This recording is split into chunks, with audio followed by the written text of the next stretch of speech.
If you're a man over 60, or maybe, getting close to that age, and you've noticed that, well, certain aspects of physical performance aren't quite what they once were, maybe energy levels feel a bit lower, or specifically, you're experiencing issues with erectile function, and perhaps that's affecting your confidence.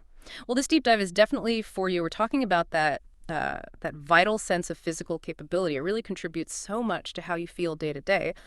What's really fascinating about the source material we're looking at today is it takes a very different angle on these common challenges. Instead of immediately thinking about, pills or prescriptions, it guides us towards what it calls nature's pharmacy. Specifically, it highlights the powerful potential of something as simple and, let's face it, delicious as fruit. Thinking of fruit as a tool for improving something like erectile function might seem surprising, right? Maybe even a bit counterintuitive compared to the usual medical stuff. But that's exactly why this is so interesting to explore. So our mission today is to really unpack this source material. We're drawing on insights from a urologist, someone with, I believe, over 35 years of experience. We want to understand, really get into the details of why these performance changes happen as men age more than just getting older. And critically, how specific natural methods, especially focusing on the right kinds of fruits, can offer a genuine science-backed path towards, well, improvement. And that framing is, I think, absolutely key. The urologist, whose insights are central here, really emphasizes that diet is often a silent influencer in our overall health, and definitely in male performance. It's this foundational piece we sometimes just overlook, Yeah. in favor of more direct interventions. He points squarely at poor blood flow as a root cause for many of these age-related performance issues, particularly erectile dysfunction. And that's exactly where fruits become so relevant. Fruits aren't just, vitamins and sugar. They contain these really powerful compounds, antioxidants, things that boost nitric oxide, anti-inflammatory agents. They seem almost perfectly suited to address the very vascular health challenges that are often underlying these problems. It's about using what nature gives us to help restore healthy circulation. Okay, right. Let's unpack that a bit more then. The urologist poses this really fundamental question early on in the source material. Why does sexual performance tend to decline as men get older? Seems simple on the surface, but I guess the answer is more complex. What are the specific reasons he gets into? Yeah, he details a few key factors, and they're definitely interconnected. It's rarely just one single thing. First, yes, there is a natural, usually gradual, reduction in testosterone levels as men age. Testosterone does play a role, in libido, energy, muscle mass. But, and this is important, the urologist cautions against making it the only focus. It's often not the primary driver of erectile issues themselves, particularly for men over 60, where mechanical problems often become more prominent. The second factor, and maybe the most critical one when we're talking about erectile function, is the hardening and narrowing of arteries. Atherosclerosis. This isn't unique to aging men, obviously. It happens throughout life depending on diet, lifestyle, genetics. But it tends to accelerate over time. As arteries get stiffer, lined with plaque, they lose that elasticity. They can't deliver blood as efficiently. And that leads straight to the third factor he mentions, poor overall circulation, reduced blood flow throughout the whole body. Think of it like if the highways carrying blood are narrowed and rigid, the traffic just slows down and gets less efficient. And that impacts every part of the body. He also brings up nerve damage as a potential contributor. Things like long-standing diabetes or high blood pressure, which become more common with age, can damage those very delicate nerves that are essential for sexual function too. You need healthy nerves to receive the signals and then coordinate the physical responses for arousal and erection. But here's the point he really hammers home, the one tying it all together for erectile function. The penis is fundamentally a vascular organ. That's its nature. Unlike, say, a bone or a muscle, an erection happens purely through hydraulics. It's about blood flow. You need to increase blood flow into the erectile tissues, the corpora cavernosa, faster than it flows out. That causes them to expand and become rigid. It requires a pretty significant surge of blood, actually. And you need healthy, flexible blood vessels to handle that surge and maintain the pressure. So if those blood vessels are compromised, hardened, and narrowed by plaque, inflamed, that surge of blood is just diminished. And achieving or sustaining that rigidity becomes difficult or even impossible. Okay, so picking up on that nuance from the source, it's really not just about testosterone levels then. It's not simply a hormonal thing you can fix just with, say, hormone replacement alone. Absolutely not. That's a crucial point the urologist makes. While hormones certainly contribute to desire, he stresses that for the majority of older men experiencing ED, the mechanical issue, the impaired blood flow, that's the main problem. Focusing only on testosterone while ignoring vascular health. It's like trying to fix a clogged pipe by just fiddling with the thermostat. You're not addressing the actual plumbing problem, right? Right. Good analogy. And this distinction is vital because it shifts our focus. It points us towards interventions that actually improve blood flow, which is exactly where these natural strategies like diet come in. And this leads to something else the urologist highlights as incredibly significant, almost like a public health warning, really. Poor erections can often be the very first sign of underlying cardiovascular disease in older men. Wow, the first sign. Yes, it's not a coincidence. The arteries supplying the penis, they're smaller in diameter than the big coronary arteries supplying the heart. So they can be like the canary in the coal mine, so to speak. Mm-hmm. If plaque and hardening are starting to restrict blood flow, the effects might show up first in these smaller, more sensitive vessels before they become obvious in the larger vessels feeding the heart or brain, leading to chest pain or even stroke. I see. So difficulty with erections isn't just a personal performance issue. It could actually be your body sending an early warning signal about your overall arterial health. It suggests that arteries throughout your body, including the really vital ones, might be struggling. Taking erectile dysfunction seriously means taking your heart health seriously. But there's good news here, and the source frames it very positively. Because the root of the problem is so often vascular, related to arterial health and blood flow, certain natural interventions, especially specific dietary choices like fruits, have this remarkable potential. They can actively help reverse some of that underlying arterial damage and significantly improve blood flow. This isn't just theory. It's backed by research and, his clinical observations over decades. All right, this is where it gets really interesting. I suspect this is what a lot of listeners are keen to hear about. The source moves from outlining the problem to presenting this really natural solution, focusing heavily on specific fruits that can help. Let's dive into nature's pharmacy, as the urologist calls it. Yeah, he introduces the concept really nicely. He suggests that nature's candy can also be nature's prescription. Mm-hmm. He emphasizes how we often underestimate the potent medicinal properties hidden within common fruits, especially their ability to enhance blood flow and support overall vascular health. It's about recognizing these foods aren't just calories or vitamins. They're complex biochemical packages designed by nature, and they interact with our bodies in some pretty profound ways. So the source then lays out what the urologist considers a top 5 list of fruits for male performance. And he's explicit that this ranking isn't just random. It's based on clinical research findings combined with his own observations and patient outcomes over his career. He's apparently seen the impact these foods can have. First up, number 1 on his list is watermelon. Watermelon. Really, that does seem simple. You just think of it as water and sugar. Like, great on a hot day, but number 1, why? Yeah, exactly. It's surprising, isn't it? But the source explains the powerhouse compound responsible is citrulline. Watermelon is one of the richest natural sources of this amino acid. Now, the mechanism the source describes is the key part. Once you absorb it, your body converts citrulline into another amino acid called arginine. And arginine, that's the direct precursor to nitric oxide. And here's the crucial connection the urologist makes. This is what elevates watermelon from just picnic food. He states clearly that this citrulline nitric arginine nitric oxide pathway, it's the exact same pathway that prescription ED drugs like Viagra and Cialis target. Okay. The same pathway. Yeah.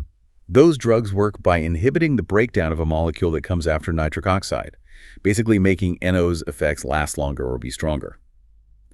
Watermelon, through its citrulline, is naturally providing the actual building block for that key molecule, nitric oxide. And nitric oxide, or NO, is a potent vasodilator. Think of it as your body's own natural signal telling blood vessels to relax and widen. When NO levels go up, blood vessels dilate. Blood flows more freely, more powerfully. For an erection, that means increased blood flow into those erectile tissues. Got it. So by boosting your body's ability to make nitric oxide naturally via the citrulline in watermelon, you're directly supporting the very physiological process needed to achieve and maintain an erection. It's a natural way to enhance that critical blood flow. Makes sense. All right, moving to number 2 on the urologist's list. Pomegranate. Pomegranate. I remember pomegranate juice being really popular a while back for antioxidants, right? Is that the main thing here? Antioxidants are definitely part of it, yeah. But the source zeroes in on specific compounds in pomegranate, polyphenols and nitrates. These aren't just general antioxidants. They seem to have specific actions on the vascular system. The urologist explains they work together synergistically. The polyphenols help protect that delicate inner lining of the blood vessels, the endothelium, that's actually where nitric oxide is produced. Okay. And the nitrates, similar to nitrates in some vegetables like beets, can also be converted in the body into nitric oxide. So it's another boost for vasodilation. And the source brings up some pretty compelling evidence for pomegranate. It references a specific study from 2007, a placebo-controlled study published in the International Journal of Impotence Research. In that study, men with mild to moderate ED who drank pomegranate juice daily for, I think it was 4 weeks, they reported significant improvements in their erectile performance compared to the guys drinking the placebo. Interesting. Yeah. Now, it's not necessarily a magic cure for everyone, but the significance, as the urologist points out, is that it provides actual clinical support for the health claims around pomegranate. It shows a measurable positive impact specifically on erectile function, likely due to those blood flow enhancing properties.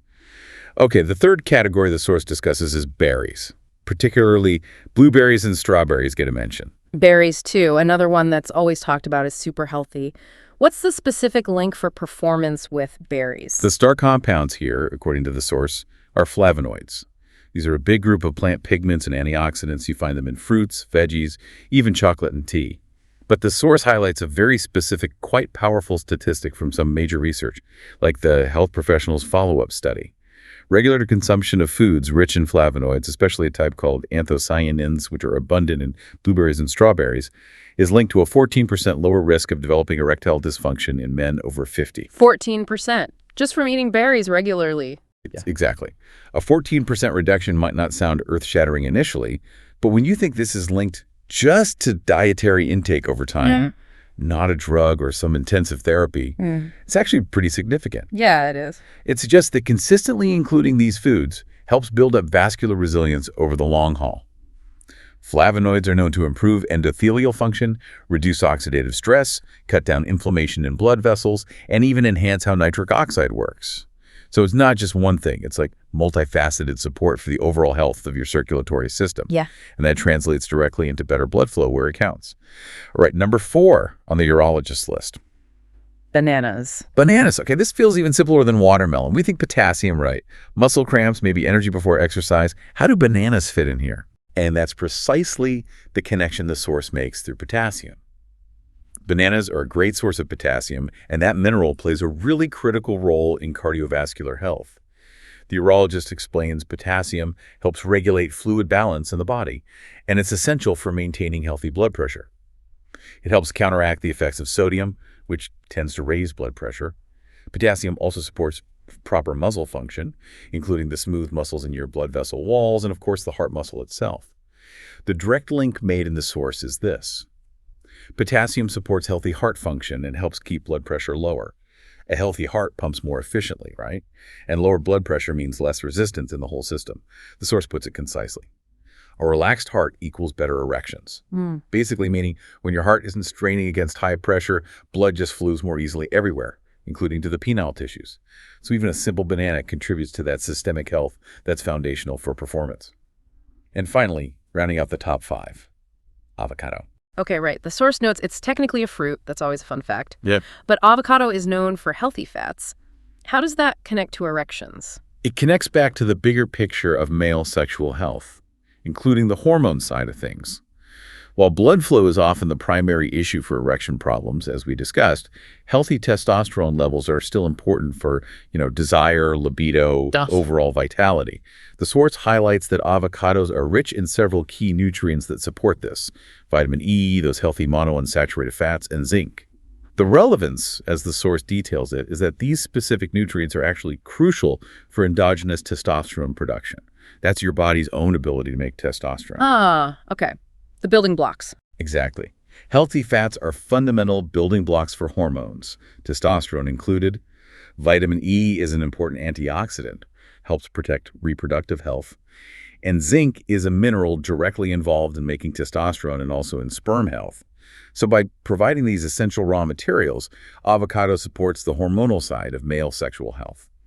It kind of complements the blood flow benefits from the other fruits on the list. It addresses a slightly different but still important part of the equation. It really is pretty remarkable how these common foods pack such targeted benefits when you look at them this way. Through the lens of vascular health and hormones, definitely changes how you look at your fruit bowl. Absolutely. And that's really the urologist's core message, I think. Yeah. Challenging that assumption that powerful health interventions only come in a pill bottle. Nature has provided some really potent compounds in the foods we eat every day if you know where to look and why. Okay, so we've covered the allies, the fruits that help, but the source material is also very clear that some things work against you. Dietary elements that can actually harm sexual health by messing with that crucial blood flow. What are those culprits we need to avoid? Yes, the source is quite direct about this. Mm-hmm. Avoiding the bad stuff is just as important as getting the good stuff. Yeah. The main mechanism he points to for the avoid list is their tendency to cause rapid insulin spikes. Insulin spikes, okay. Yeah. When you eat foods high in refined sugar or simple carbs that turn into sugar really quickly, your pancreas releases a big surge of insulin to handle that sugar load. Frequent, large insulin spikes. They are pro-inflammatory. They promote inflammation throughout the body. And this is where the urologist uses that really blunt phrase, inflammation kills blood flow. Right. That sticks with you. It does. Chronic, low-grade inflammation damages those delicate endothelial cells lining your arteries. It impairs their function, makes them less able to produce nitric oxide or relax properly, and that directly hinders the blood flow needed for erections. So the specific things to avoid, according to the source, are basically anything that triggers this inflammatory response or directly harms blood vessels. This includes high-sugar fruits, but specifically examples like, say, canned peaches swimming in heavy syrup, where the added sugar is the real problem. Right, not the peach itself necessarily. It's exactly. Same for fruit juices. With lots of added sugar, you lose the fiber, get a huge sugar hit. Beyond fruits, the source explicitly says minimize refined sugar. Generally, pastries, candy, sugary sodas. Also, too much alcohol. That can impair nerve function, lower testosterone over time, and damage blood vessels. Processed meat is on the list, too often high in saturated fat, sodium, nitrates, which aren't great for vascular health, and high-salt foods in general, because they contribute to high blood pressure, putting extra strain on your arteries. All of these, the source argues, fuel that inflammation that is just the enemy of healthy blood flow. That connection between the insulin spikes, inflammation, and then the impact on blood flow. Yeah. That's really powerful. It makes that avoid list make a lot more sense, doesn't it? Not just generally unhealthy, but specific threats to this particular function. Now, the source also broadens the scope beyond just diet, acknowledging food is only one part of the picture. Lifestyle factors play a big role too. What about exercise? Does it have a measurable impact here? Oh, absolutely. According to the urologist in the source, exercise matters a ton. That's his exact phrasing. Pretty unambiguous. And he backs it up with a really remarkable and practical statistic. He states that just 30 minutes of brisk walking a day can improve erectile performance by up to 40%. 40% from walking. Up to 40%. Yeah. Think about that. A moderate, totally accessible activity like a daily walk, something most people can fit in, has the potential for nearly a halfway improvement based on the study the source references. He explained exercise helps blood flow in multiple ways, improve that endothelial function, makes blood vessels more flexible, better able to dilate. It helps manage blood pressure, cholesterol, blood sugar levels, all crucial for arterial health. Plus, it reduces inflammation and just improves circulation system-wide. That 40% figure isn't just made up. It reflects the really profound positive impact regular activity has on the cardiovascular system and therefore on erectile function. The source also brings up another critical and I think often overlooked lifestyle factor: sleep. Sleep. How does sleep connect? We've talked blood flow, hormones. Sleep feels a bit different. It connects mainly through hormones, specifically testosterone. The urologist explains that a significant chunk of your body's daily testosterone production actually happens during the deepest phases of sleep: REM sleep, slow wave sleep. Oh, okay. During sleep itself. Exactly. So the consequence, as the source states it, is pretty direct and noticeable. Without deep sleep, your libido drops fast. Chronic lack of sleep messes with hormone regulation, including testosterone. But it also increases stress hormones like cortisol, which can negatively impact overall health and sexual function too. Plus, not enough sleep can worsen insulin sensitivity and inflammation, which brings us right back to those things that harm blood flow. Right, it all connects. It really does. So while it might not seem like an immediate mechanical fix like improving blood flow, prioritizing good quality, deep sleep is absolutely fundamental. It maintains a hormonal environment you need for healthy desire and function. It's a crucial pillar in this whole natural approach. This is incredibly thorough. We've covered the why performance declines, the powerful what, which foods help and hurt, and the critical how lifestyle, exercise, sleep play a role. So let's bring it all together now into something really practical for the listener. The source material outlines sort of daily protocol. a simple, natural routine based on all these principles. If someone listening, maybe that hypothetical 62-year-old man we talked about, wanted to start improving things naturally, say tomorrow morning, what specific, concrete steps could he take based directly on this urologist's guidance? Yeah, the urologist provides a wonderfully simple yet potentially really powerful morning protocol. It's designed to leverage these principles right from the start of the day, establishing habits that consistently support blood flow and vitality. Step 1. Start the day with 1 glass of warm water mixed with some fresh lemon juice. The stated purpose in the source is to jumpstart circulation. Seems small, but starting with hydration is always good. And lemon has compounds that might support liver function, maybe mild detoxification, indirectly helping the systems that support circulation. It's just a gentle way to wake things up. Okay, warm water and lemon. Got it. Step 2. With breakfast, consciously eat a handful of blueberries or a serving of watermelon. This gets those top-ranked fruits in early. You're getting that dose of beneficial flavonoids from the berries for long-term vascular health. Or the citrulline. Or the citrulline from the watermelon, ready to become nitric oxide and support blood flow. It's a deliberate choice, fueling your body with performance-supporting nutrients right away. Step 3. Take a brisk, 20-minute walk. This brings in the exercise component right at the start of the day. You immediately get your cardiovascular system going, get the blood pumping, and you start contributing towards that potential 40% improvement from consistent walking the source mentioned. Great, capitalizing on that. Exactly. Actively enhancing circulation through movement. Step 4. This one extends through the day. Make a conscious effort to avoid sugary or processed snacks. It's not just a morning thing. It's a commitment for the whole day. By steering clear of those refined sugars and processed foods, you're preventing those insulin spikes that fuel inflammation. Protecting the gains, essentially. Precisely. You're actively working against the process that kills blood flow, reinforcing the good stuff you did earlier with the fruit and the walk.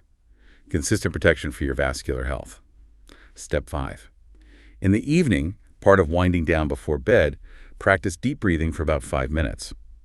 Now, the source doesn't link deep breathing directly to blood flow like the other steps, but putting it before sleep is key. Deep breathing activates the parasympathetic nervous system, the rest and digest mode. This helps reduce stress and anxiety, which we know can inhibit both sexual function and good sleep. Helps prepare for sleep. Exactly. By promoting relaxation, calming the mind, it helps you fall asleep more easily and get into those deeper sleep cycles, which, as we discussed, are vital for testosterone production and overall hormonal balance. It's about preparing the body and mind for that restorative rest. That protocol really does sound simple, effective, and, like the source says, totally natural. It seems designed to be really approachable, something anyone could realistically start doing tomorrow. And the source really highlights that no prescriptions, no pills aspect for this foundational routine, emphasizing the potential for real improvement just through diet and lifestyle. Precisely. And it perfectly captures the philosophy the urologist seems to end with: nature first, medication if necessary. It's about starting with the body's own capacity for healing and optimization. Using these fundamental, natural tools, diet, exercise, rest as the primary approach, and then viewing medication as maybe a supplementary option if it's really needed, rather than the automatic first choice. It's really empowering for listeners, suggesting they can take proactive steps using resources readily available to them. Well, this deep dive, really guided by the insights in this source material, has definitely illuminated a natural path. A path towards improving not just male performance, but maybe overall vitality, too. It's clearly not just about focusing on one symptom, is it? It's about understanding how interconnected diet, lifestyle, and especially vascular health really are. That's the bigger and I think more impactful message here. Improving blood flow and vascular health for better erections using these natural strategies. That's not an isolated benefit. The very actions required: eating antioxidant and nitrate-rich fruits, avoiding those inflammatory foods, getting regular exercise, prioritizing good sleep.